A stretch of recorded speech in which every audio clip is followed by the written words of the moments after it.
तो एपिसोड की स्टार्टिंग में हमें एक नए कैरेक्टर ली नामसू को दिखाया जाता है जो काफी स्टाइल में स्कूल की ओर जा रहा होता है। वहीं पर सभी लोग उसे काफी हैरानी से देख रहे होते हैं क्योंकि उसने जो कपड़े पहने हुए थे वह काफी ज्यादा स्टाइलिश और महंगे होते हैं।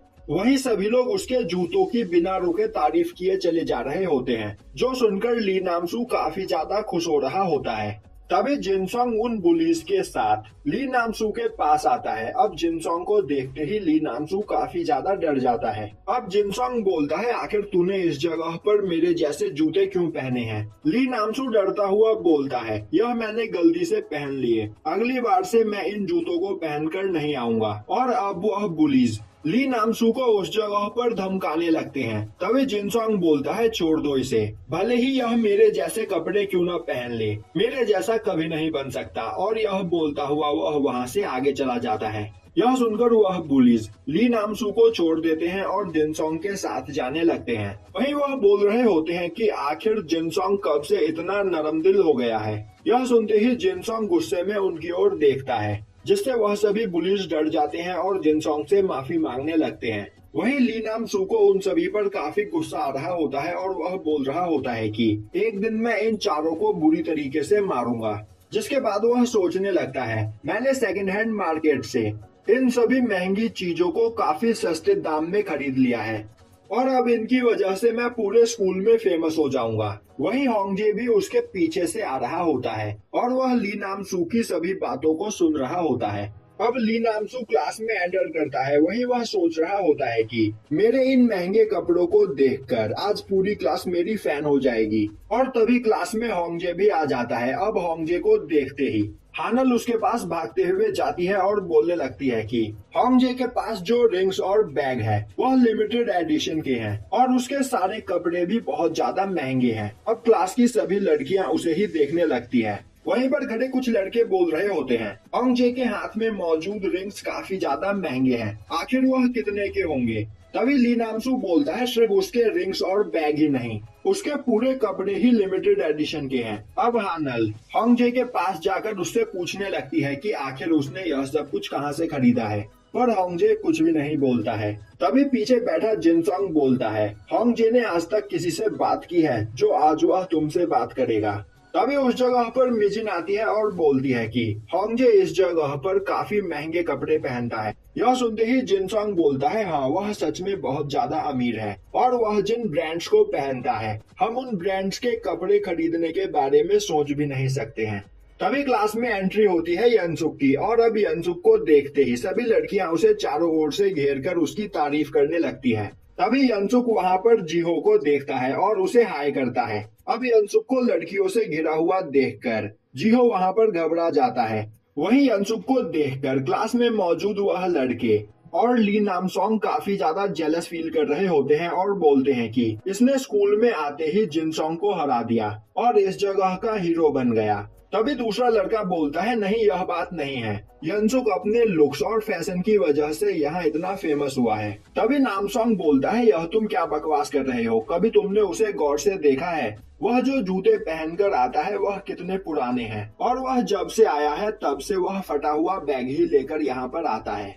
वह भले ही देखने में अच्छा है पर काफी ज्यादा गरीब है। वहीं बैठा होंगजे नामसोंग की यह सभी बातें सुन रहा होता है। अब हमें दिखाया जाता है कि बर्न नकल गैंग एक जगह पर अपनी मीटिंग कर रही होती है। वहीं वास्को आज स्कूल नहीं आया होता है, इसीलिए गैंग को संभालने की जिम्मेदारी बॉम्बजे की होती है। अब सभी लड़के बॉम्बजे से पूछने लगते हैं कि आखिर वास्को स्कूल क्यों नहीं आ रहा है और हमें पता चला कि यनसुक और वास्को की लड़ाई हुई थी, तो क्या वास्को उस फाइट में हार गया? वहीं बैठा बॉम्बजे चुपचाप उन सभी की बातें सुन रहा होता है क्योंकि उसे खुद भी पता नहीं होता है कि आखिर वास्को कहाँ पर है।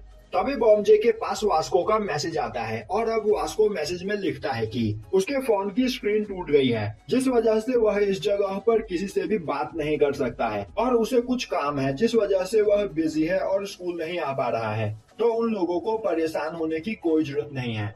पर वास्को के फोन की स्क्रीन टूटी होने की वजह से वह कुछ भी ठीक से नहीं लिख पा रहा होता है और वास्को ने जो लिखा होता है बॉम्बजे को कुछ भी समझ में नहीं आता है, जिस वजह से वह और भी ज्यादा परेशान हो जाता है। वहीं सभी लड़के बॉम्बजे को घेर कर उससे पूछने लगते हैं कि वास्को कब स्कूल आएगा। अब बॉम्जे सिचुएशन को संभालने के लिए खड़ा होते हुए बोलता है, वास्को बिल्कुल ठीक है और यनसुक ने इस जगह पर उस फाइट के बारे में किसी को कुछ भी नहीं बताया है। तो वास्को ने कहा है जब तक वह वापस नहीं आ जाता तब तक हमें यहाँ पर कुछ नहीं करना है। अब बॉम्जे की स्पीच सुनकर सभी लड़के काफी ज्यादा एक्साइटेड हो जाते हैं और बोलने लगते हैं, तुम बिल्कुल वास्को की तरह हो और इसीलिए तुम हमारी गैंग के वाइस कैप्टन हो। वहीं मौजूद एक लड़के को बॉम्जे की बातों पर शक हो जाता है। अब हमें दिखाया जाता है कि यनसुक जीहो के साथ लंच करके वापस अपने क्लास की ओर जा रहा होता है। तभी वह रास्ते में कुछ लड़कों को एक पर्सन को बुली करते हुए देखता है। अब उस बुली होने वाले लड़के को देखकर यनसुक को अपनी पुरानी सभी बातें याद आने लगती है। अब यह सब देखकर यनसुक उस बुली लड़के के पास जाता है और इस लड़के का नाम होबिन है। अब यनसुक को देखते ही होबिन बोलता है, अब तुझे क्या हुआ, क्या तू भी मुझसे मार खाना चाहता है। अब यनसुक को देखते ही वहाँ मौजूद सभी लड़कियां उसकी तारीफ करने लगती है। वहीं वह होबिन की बेइज्जती कर रही होती है, जो सुनकर होबिन को काफी गुस्सा आता है और अब वह यनसुक को पंच करने के लिए आगे बढ़ता है। वहीं एक जगह से खड़ा होकर होंगजे भी यह देख रहा होता है और वह यनसुक को बचाने के लिए आगे बढ़ता है। उसी वक्त वहाँ पर टीचर आ जाते हैं, जिन्हें देखते ही सभी लोग वहाँ पर रुक जाते हैं। अब होबिन वहाँ से जाने लगता है। वहीं वह जाते हुए बोलता है कि अगली बार अगर तू मेरे रास्ते में आया तो मैं तुझे कुत्ते की तरह मारूंगा और यह बोलकर वह अपने साथियों के साथ वहाँ से चला जाता है। अब यनसुक उस बुली होने वाले लड़के को उठाने के लिए अपना हाथ आगे बढ़ाता है और इस लड़के का नाम डकहुआ है। पर डकहुआ अपने आप खड़ा होकर बिना कुछ बोले चुपचाप वहाँ से चला जाता है। अब हमें दिखाया जाता है कि क्लास में बैठा हुआ होंगजे यनसुक के फटे हुए पुराने कपड़ों को देख रहा होता है और अब वह कुछ सोचने लगता है। अब दिखाया जाता है कि स्कूल की छुट्टी में यनसुक के पास उसकी मदर का कॉल आता है और अब यनसुक की मदर उसे याद दिलाती है कि कल उसका बर्थडे है। वहीं खड़ा होंगजे यह सब कुछ सुन रहा होता है। अब हमें दिखाया जाता है कि यनसुक अपनी रियल बॉडी में उस शॉप पर बैठा अपना काम कर रहा होता है। तभी दुकान के अंदर वह खूबसूरत लड़की दोबारा आती है और अब वह यनसुक को ग्रीट करती है, जो देखकर यनसुक काफी ज्यादा खुश होता है। अब वह लड़की दुकान से सामान खरीदती है और यनसुक से पूछती है कि क्या वह अभी भी एक्सरसाइज कर रहा है। यनसुक बोलता है, हाँ थोड़ा बहुत। वह लड़की हंसते हुए बोलती है, मेहनत करते रहो, एक दिन तुम जरूर कामयाब होगे। जो सुनकर यनसुक काफी ज्यादा खुश होता है। अब हमें दिखाया जाता है कि अगले दिन लंच टाइम में यनसुक जीहो और डकहुआ के साथ बैठकर खाना खा रहा होता है। तभी डकहुआ उससे पूछता है, आखिर तुम हमारे साथ बैठकर क्यों खाना खाते हो, हम इस स्कूल के लूजर हैं और जब तुम हमारे साथ बैठकर यहाँ पर लंच करते हो तब सभी लोग तरह तरह की बातें बनाते हैं, तो तुम्हें हमारे साथ नहीं बैठना चाहिए, हम तुम्हारी तरह फेमस नहीं हैं। यह सुनते ही जीहो गुस्सा होते हुए बोलता है, आखिर तुम मुझे खुद से कंपेयर क्यों कर रहे हो, मैं तुमसे लाख गुना अच्छा हूँ। वही हानल, जिनसोंग और बाकी सब एक जगह पर बैठकर लंच कर रहे होते हैं। तभी हानल बोलती है, आखिर यनसुक उन लोगों के साथ क्यों बैठता है, वह तो लूजर्स है।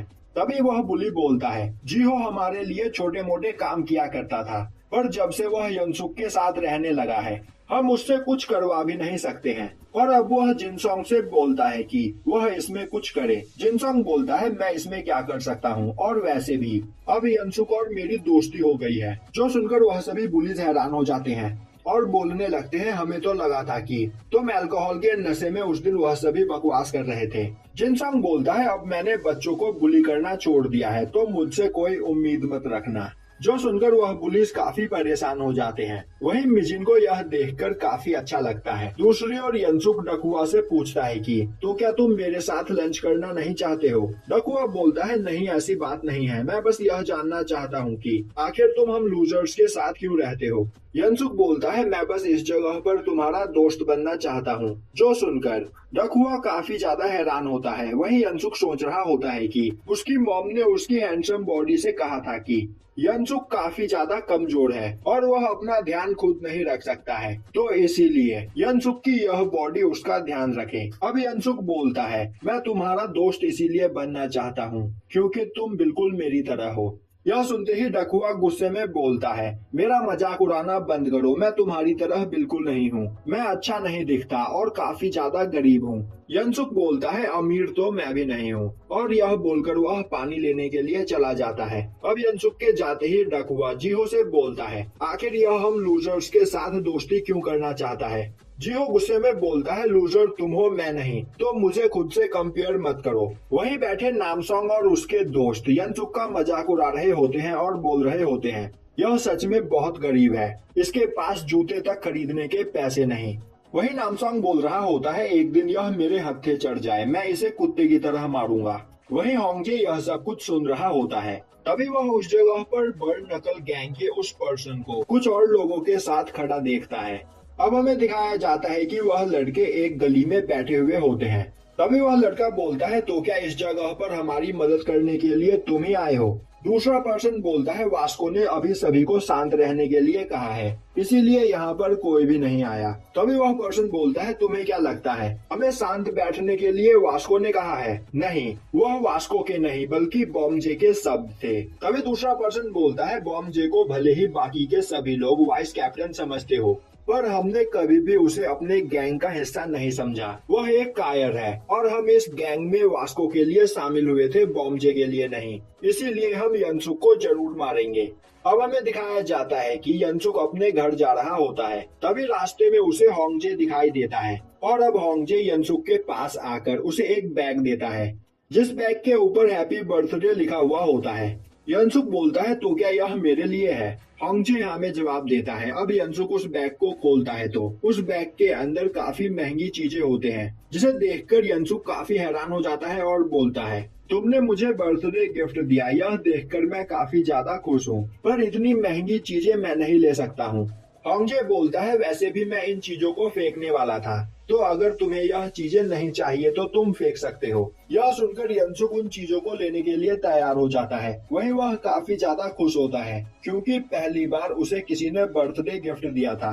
और अब वह आगे बोल ही रहा होता है कि तभी होंगजे अपनी कार में बैठकर वहां से चला जाता है। अब उसकी कार के हटते ही यनसुक देखता है कि वहां पर कई और सारे बैग रखे होते हैं और उन सभी बैग के अंदर काफी महंगी चीजें मौजूद होती है। दूसरी ओर हमें उस गली में उन लड़कों को दिखाया जाता है जिन्हें किसी ने काफी बुरी तरीके से मारा होता है। वहीं एक लड़का बोल रहा होता है, आखिर होंगजे ने हम पर अटैक क्यों किया? आखिर हमारी उसके साथ क्या दुश्मनी है? अब हमें दिखाया जाता है कि यनसुक अपनी रियल बॉडी के अंदर होंगजे द्वारा दिए गए गिफ्ट को देख रहा होता है। वहीं वह सभी चीजें काफी ज्यादा महंगी होती है, जिन्हें देखकर वह बहुत खुश होता है। अब हमें दिखाया जाता है कि अगले दिन स्कूल में नामसोंग अपने दोस्तों के साथ मिलकर प्लान बना रहा होता है कि जैसे ही यनसुक क्लास में आएगा सभी लड़कियां उसे घेर लेंगी और उसी वक्त वह सभी लोग यनसुक से पूछेंगे कि आखिर उसके कपड़े किस ब्रांड के हैं। इससे सभी लड़कियों का ध्यान उसके कपड़ों पर जाएगा और उसके फटे हुए कपड़े देखकर उसके बाद कोई भी उससे बात नहीं करेगी।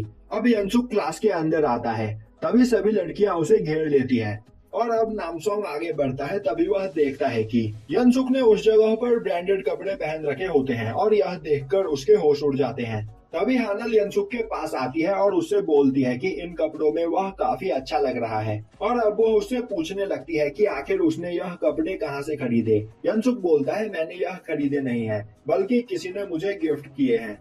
जो सुनते ही सभी लड़कियां उसे पूछने लगती है आखिर इतने महंगे कपड़े उसे किसने गिफ्ट किए। अब यनसुक होंगजे की ओर देखता है जिससे होंगजे घबरा जाता है, जो देखकर यनसुक बोलता है, मेरे एक दोस्त ने। और अब यह सुनकर होंगजे को काफी अच्छा लगता है। अब हमें एक म्यूजिक कंपनी को दिखाया जाता है जहां पर हॉबिन ऑडिशन देने के लिए आया होता है। उसी जगह पर डकहुआ भी मौजूद होता है, जिसे देखते ही हॉबिन बोलता है, सुअर आखिर तू इस जगह पर क्या कर रहा है? क्या तू भी ऑडिशन देने के लिए आया है? डकहुआ हमें जवाब देता है और बोलता है कि मैं काफी अच्छी रैप लिखता हूँ। जो सुनते ही हॉबिन गुस्से में बोलता है, मेरे सामने हीरो बनने की कोशिश मत कर। और अब हॉबिन को ऑडिशन के लिए बुलाया जाता है और यहीं पर यह एपिसोड खत्म हो जाता है।